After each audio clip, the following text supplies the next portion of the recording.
akan siap dengan pakaian ihram bagi lelaki, manakala bagi wanita siap persiapan untuk mengerjakan umrah dahulu ataupun ready untuk mengerjakan tawaf ifadah dahulu. Bagi mereka yang nak masuk ke Mekah, manakala bagi mereka yang nak masuk ke Madinah, simpan dulu kain ihram.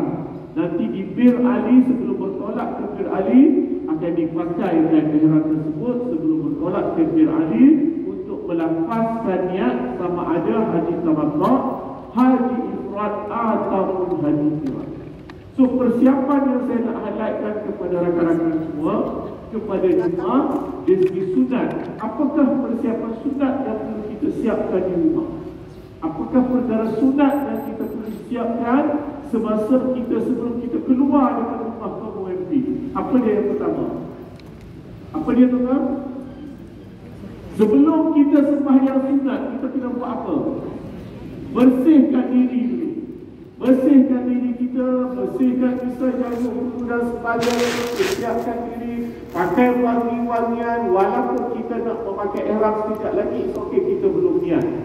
Memakai minyak rambut, it's okay dibenarkan sebab kita belum niat. Dibolehkan. Kita mempersiapkan diri kita.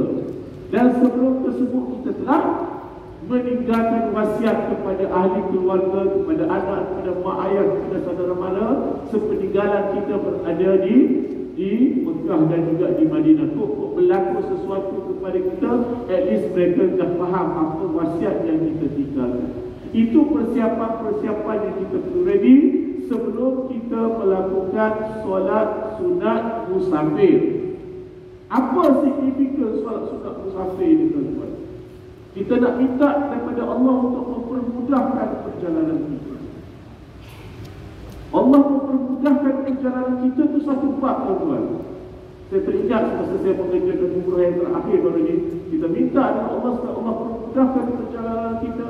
Kita solat sunat musafir, kita solat sunat duha, kita buat solat sunat hajat. 3 jenis solat ini kita selesaikan dahulu. Alhamdulillah, Allah permudahkan perjalanan kita. Allah permudahkan urusan kita masuk ke Raudhah sekiranya kita pergi ke Madinah. Allah permudahkan bagi lelaki untuk bergantung di Multazam. Allah permudahkan. Itu semua dengan kehendak dan kuasa. Berbilion manusia berada di Masjidil Haram. Berbilion manusia berada di Masjid Nabawi. Kenapa kita terpilih, tuan-tuan? Kenapa kita terpilih masuk ke Raudhah? Kenapa kita terpilih untuk berada di Multazam, tuan-tuan? Semuanya dengan kehendak Allah. So itu kena bermula dengan solat sunat. Kita minta ya Allah, ya Allah, kepermudahkanlah perjalanan kami, kepermudahkanlah ibadah kami, kepermudahlah permusafiran kami, kepermudahkanlah amal ibadah haji kami, ya Allah.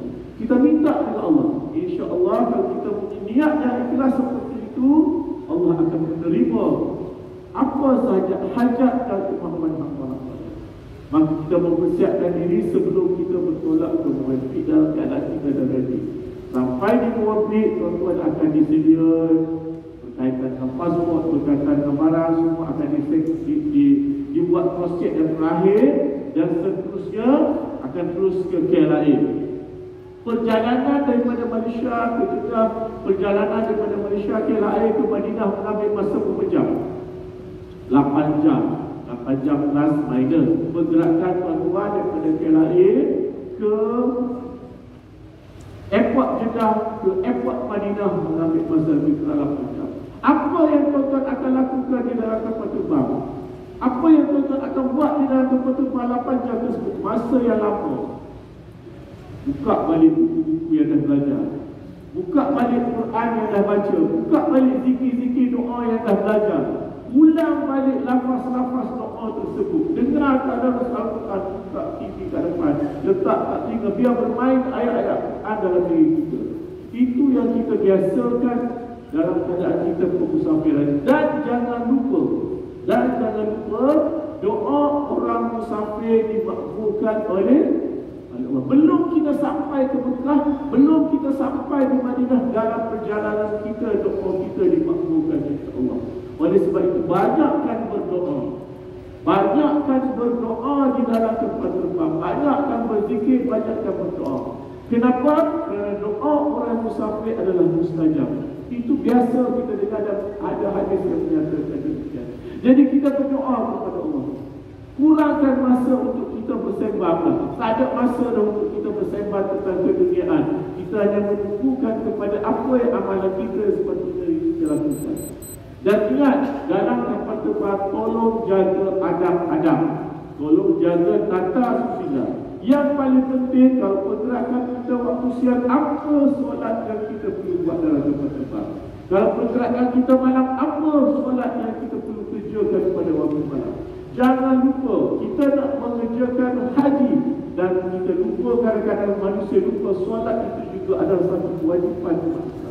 Jangan lupa solat. Kalau tuan-tuan naik kapal terbang Saudi, dia ada surau dekat belakang. Pergi sembahyang dekat surau. Kalau katakan perjalanan tu malam, boleh buat tahajud lagi dalam kapal terbang.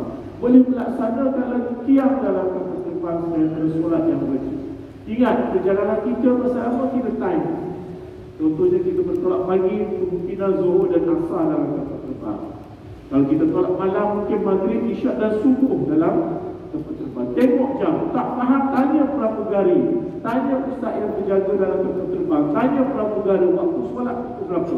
Concern perkara tersebut.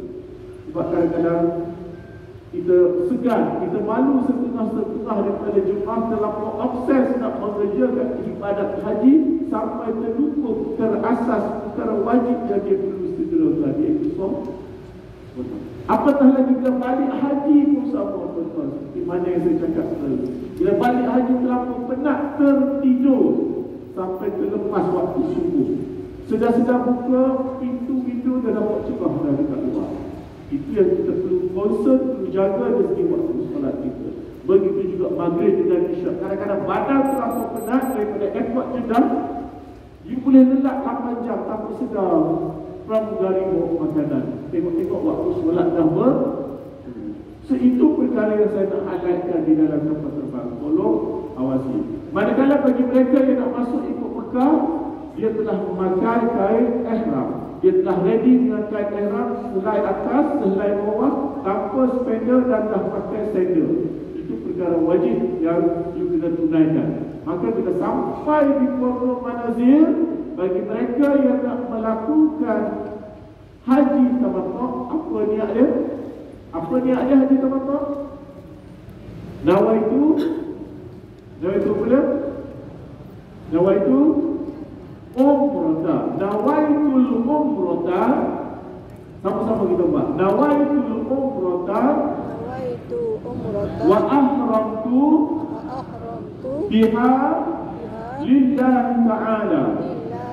Nawaitul umrah wa ahramtu biha lillahi ta'ala. Ini bagi jemaah yang nak masuk ikut Mekah, yang dah takyid dalam diri dia tersebutkan dia nak melakukan tawaf, dia nak melakukan haji tamat. Manakala bagi jemaah yang nak melakukan haji ifrad, apa niat dia? Nawaitul hajj. Buat sama-sama. Nawaitul hajj wa ahramtu bihi lillahi ta'ala. Okay, itu bagi niat mereka yang nak melaksanakan haji dalam keadaan ready bila sampai di Pondok Manazil. Jangan ada siapa yang tertidur. Tolong kejut kawan kiri kanan depan belakang. Tolong alertkan kawan-kawan. Okay, tolong biasakan dalam diri kita, kita buat amal ibadat bukan untuk diri kita saja. Sama-sama kita menjaga rakan-rakan kita. Rakan-rakan satu kapal terbang, rakan-rakan satu bilik, rakan-rakan satu pas, rakan-rakan satu kemah. Kita ambil cara kita tidak berlaku selfish dalam diri kita. So kita dah berniat ihram umrah, kita dah berniat ihram haji bagi mereka yang nak masuk ikut Mekah. Manakala bagi mereka yang masuk ikut Madinah, dia tak perlu niat sampai di Pondok Manazil. Bila dia sampai ke Madinah, dia akan melakukan antaranya ziarah dalam Madinah dan ziarah luar Madinah. Ziarah dalam Masjid Nabawi, ziarah luar Masjid Nabawi. Antaranya pastikan aplikasi nusuk dah ada dalam handset kita. aplikasi khusus dan masukkan dalam handset kita, dan setiap kali kita jangan lupa daftar untuk masuk rawat. Sebelum bertolak kita boleh daftar untuk masuk ke rawat. Sebab Arab dia akan semak satu persatu. Ambil masa yang kita luang untuk masuk ke rawat sekali setahun sahaja dibenarkan oleh kerajaan Arab Saudi. Lakukan perkara tersebut, ambil peluang. Ini bagi mereka yang nak masuk ikut Madinah. Dan setelah mereka yang sampai ke Jeddah nak masuk ikut Mekah tadi, setelah sampai, apa yang mereka lakukan bila mereka sampai di Mekah? Mereka akan melakukan umrah. Mereka akan melakukan umrah. Sebab apa? Dah niat dalam kapal terbang tadi, nawaitul umrah. Maka lakukanlah umrah. Dimulakan dengan melakukan tawaf. Pasti insya-Allah kita akan melakukan praktikal tawaf. Okay. Apa yang perlu dilakukan semasa tawaf? Apa yang perlu dihighlightkan semasa tawaf? Ingat, kali pertama tengok Kaabah, sila baca doa. Tuan-tuan, ada doa yang kita dah bekalkan, yang tuan-tuan dah beli dalam buku kecil. Okay. Buku kecil ni jangan lupa gantung dekat toko. Siapa yang belum ada, pastikan beli buku ni.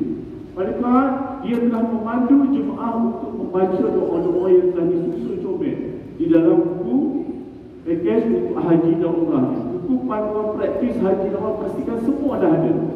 Kali pertama melihat Kaabah, bacalah doa tersebut sebelum antum memulakan pusingan untuk melakukan tawaf umrah. Dan bila mana melakukan tawaf umrah, lakukannya dengan menepati syarat-syarat sah tawaf. Apa antara syarat-syarat sah tawaf? Apa antara syarat-syarat sah tawaf, teman? Paling kurang kena mengelilingi 7 kali. Yang intibah tadi syarat sah tu perkara sunat. Perkara sunat. Bezakan antara perkara sunat dengan syarat sah.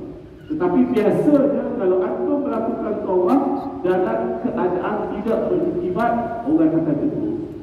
Walaupun dia sunat, tapi orang akan tegur, sila buka bahu sebelah. Itu antara praktisnya bila kita melakukan ibadat tawaf.